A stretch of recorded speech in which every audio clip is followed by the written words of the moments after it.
Hey folks, I'm back again real quick. I was just opening the rest of this stuff to lay it all out. And I wanted to point this out because this is important to me anyway, as a consumer.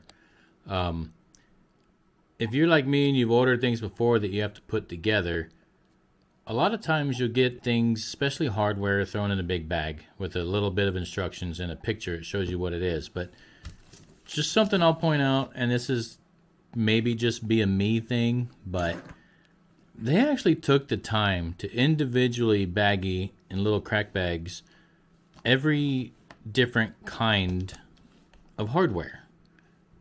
Now, some of you might be like, yeah, okay, so what?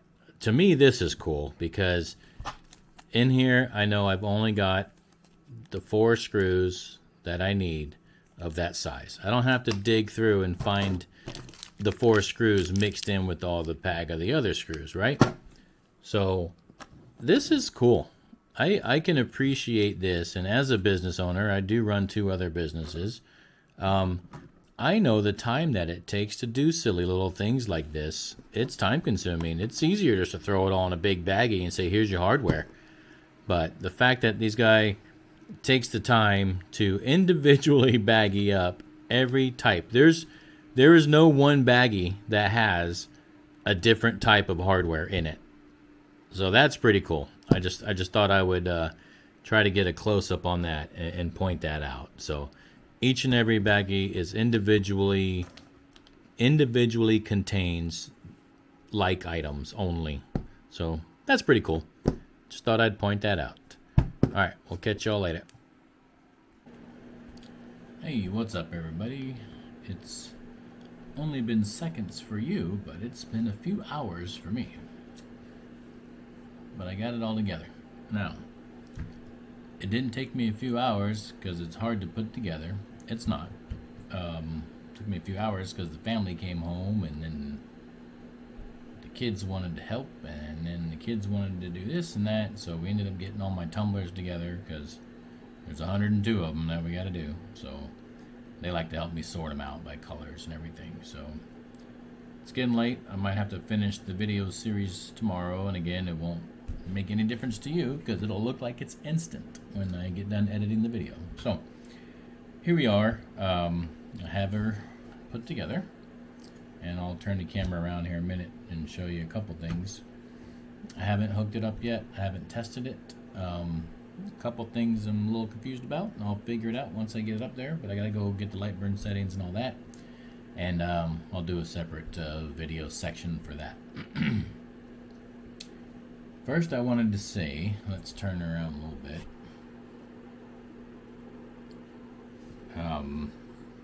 Here she is. Now, I'll turn the camera all the way around in a second, but I do love the little lever deal. There is a screw here. A little set screw. So you undo this little guy after you adjust your wrench. So once you take that off, then depending on how you have your little knobby deal set, it'll move freely.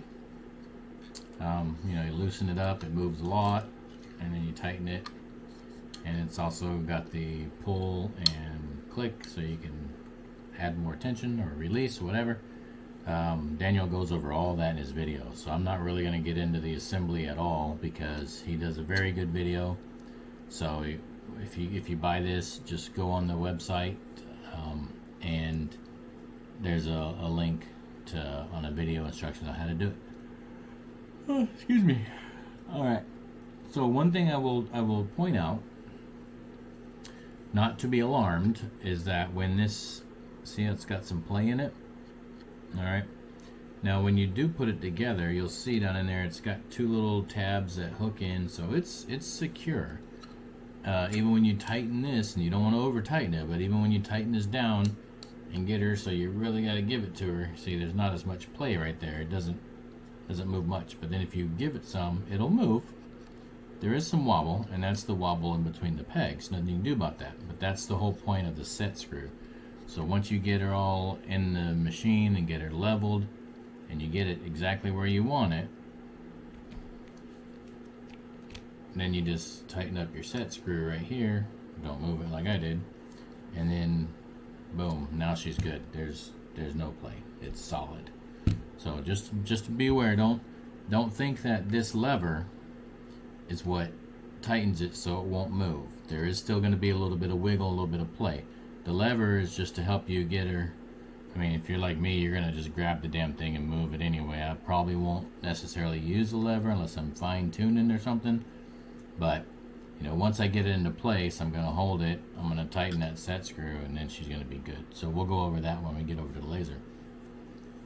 The other thing I wanted to make another mention about is that this is good quality, all right? A lot of people, like I said, talk a lot of garbage about some of the products that are out there. Not this in particular, just in running the Facebook group, I see a lot of things, and I hear a lot of things from people. So a lot of the things I hear, most of the time it's from trolls, so we don't really care about trolls, or people that can do anything better. Well, then fine, go do it. But you got to give credit where credit's due, and this is a solid build. It's all metal except for 3 pieces, like I said in the beginning. These are 3D printed, the end brackets.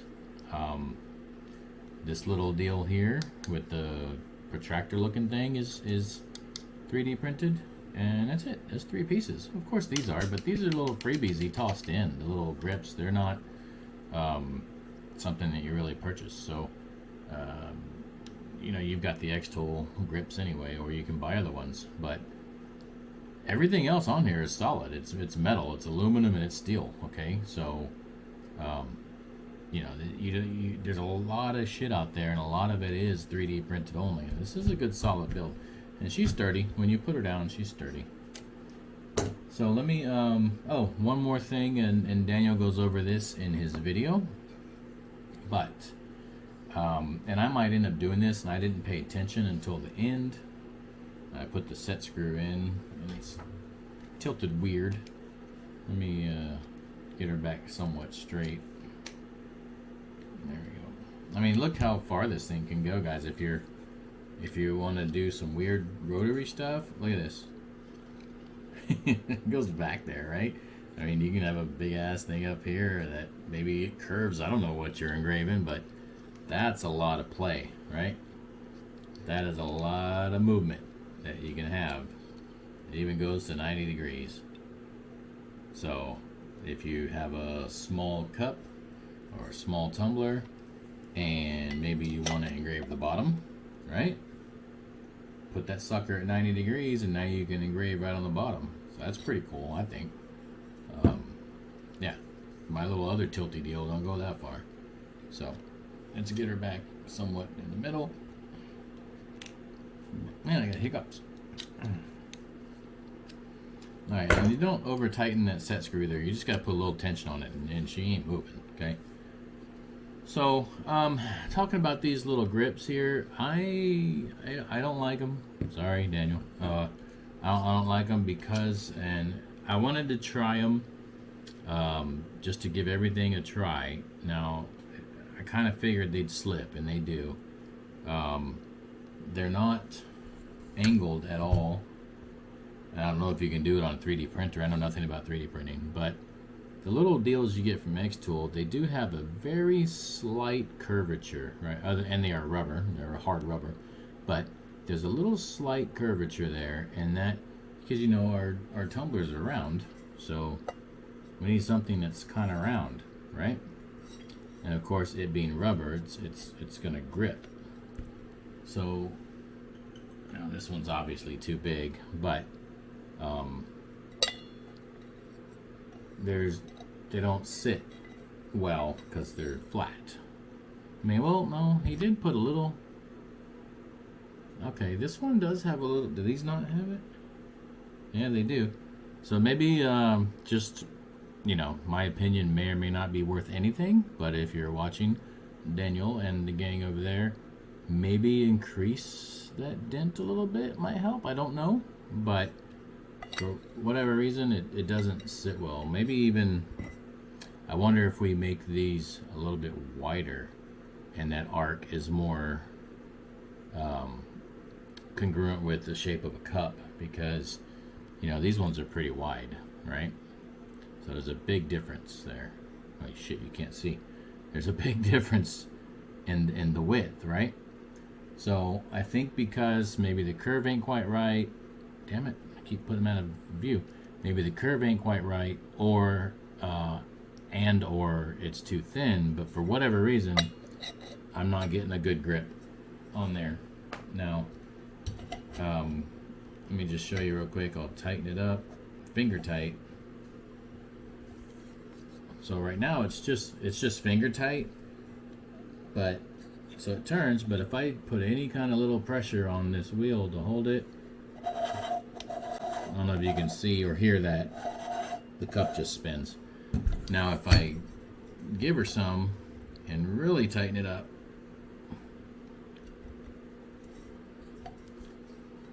it won't spin as freely, right? It's actually pretty tight. I have to really turn it hard to move it, which is fine, because once you're engraving, you're not, you know, you don't need it to be that way. It's not going to rotate. The problem that I have is, see there? I just barely touched or barely moved and it popped out, right? And you can see that gap. So if I push it back, see, it's not staying flush against the back. It comes out really easy. Now, that to me tells me that any movement inside when it's engraving, it stands a chance of releasing that pressure, because this is a tapered cup. Now, if you're doing flat, straight cups, it probably is not an issue. But you guys know I do a lot of these. Probably done almost 1,000 already. So I do a lot of these. I got to do 102 tonight. So, or not tonight, but over the next couple nights. So these are important to me. It's important that my grips hold it steady, because all my cups have to be the exact same. That's how I do business. So this isn't going to work for me as far as the claw thingies, but that's fine. I'll just put the X-Tool ones on. I could put tape on there. It might work a little better, but I think that will only solve the grip problem, right? So if we have tape on there, it'll hold it better, but it's not going to solve that problem of the claw being at an angle. It doesn't match the taper. It's going to be like this, so it's always going to want to push outward. Down here again. Fuck, I'm stupid. Sorry, guys. It's always going to want to push outward. If I get silicone caps, that might work, or dip it in some silicone and let it dry or something silly like that. But I honestly believe if these were wider and covered in silicone, then they would probably be cool. I do like these long ones, so I might play around with the long ones and see if I can make them work for other cups, like the big 30-ounce or the 40-ounce water bottles or the growlers. I do have customers that like the growlers, so I may try to make these work, because that's a hell of a difference, right? So you put this at the end of the chuck, you're only going to get so big. You put this at the end, and now we're talking, you know, massive capability. So I might do a little work and try to make these work. I'm probably not going to fart around with them for my tumblers. I'll just put the little black ones back on. And there you go. That's just one more point. I'm almost out of battery, so I have to charge that up before I start the demonstration. But this is the X-Tool wire. You can see it's long. I like it when people that make things pay attention to annoyances, and this is the one that they give you. Okay, I know you can't see because the camera's not that wide, but I'll start them both at the same, right? Pull them through. Is where the X-Tool stops, and then we still keep going. Now I measured it, and I didn't use guy inches. I used real inches, ladies. That's 12 inches, all right? So the cable they give you is a foot longer than you get with the X tool. So that's cool because some people like to use the extensions, and some people like to set up a rotary on half of it and do other engravings on the other half and run a dual setup. Other people like to use the mods that Kobe sells over at Geeks at Large for the hybrid and things like that. But I think all that comes with its own cabling anyway. But it might use this in tandem. I don't know. I'd have to check. But whatever the case may be, you've got room now to move this thing around, and that's cool to me. I mean, you don't even need it inside your machine. You can just set it off to the side with this thing being, 3 feet long. So this is pretty cool. It tickles me. I like it. So there's a few of my likes and don't likes already about it. The only thing I don't like is the grips. And those for freebies that they toss in, they tell you on the website, here's a little gift, have some extra legs. So that really is not a representation at all of the mod itself. And speaking of mod, just to remind you guys that this is a modification. This is not a rotary device. So you're not buying a separate rotary device. It's a mod tool for your current. So you have to have the RA2 Pro in order to use this, because you're going to have to take the chuck off of it. Alright, so you got to cannibalize your RA2 Pro, take the chuck, and use that. Now you can use the stepper motor from the RA2 Pro as well, or you could buy the one that they give you, and I believe this one's better anyway, so I would do that. But battery's blinking, it's going to kick me out, so let me charge this up, and then we'll be over at the machine and give her a test.